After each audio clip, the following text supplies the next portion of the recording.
Sad afternoon from the farm. I didn't really follow Charlie Kirk, and I don't know him real well, but I have listened to some of his work. I know a lot of people see him as a political figure, and like I said, I don't know him that well, but I do admire that he went to college campuses and he was willing to have discussions with people on hard topics that most people, especially Christians, do not want to discuss. His sign read, "Prove me wrong." I think a lot of us have that same feeling with what we present. The gospel, the one true God, the human Messiah, Jesus. Prove us wrong. But how tragic that his life was taken just because he was willing to discuss hard topics.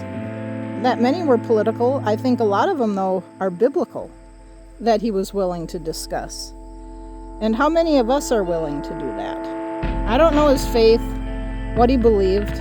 I doubt he's ever heard the gospel of the kingdom as Jesus preached it. And if by chance this video would go to his wife or any of his friends and family, I do hope that they would look into that gospel of the kingdom that Jesus preached, because there's such a great hope when Jesus returns and resurrection, and the simple understanding of God's Son, the human Messiah, Jesus, who was willing to die for us and lay his life down for the teachings the Father gave him. And I encourage you all today to consider how fragile life is.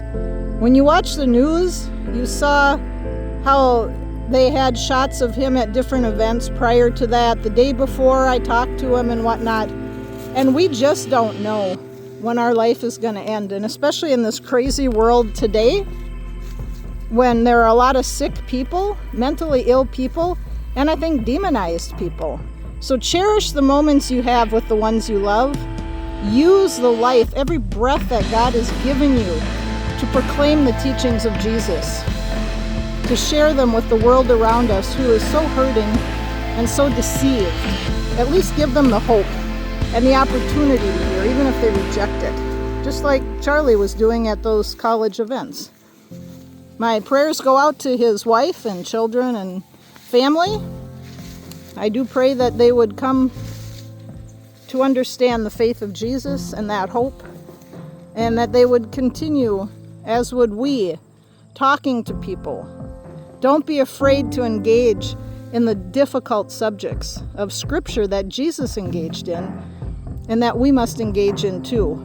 Speak the truth in love, and prove me wrong.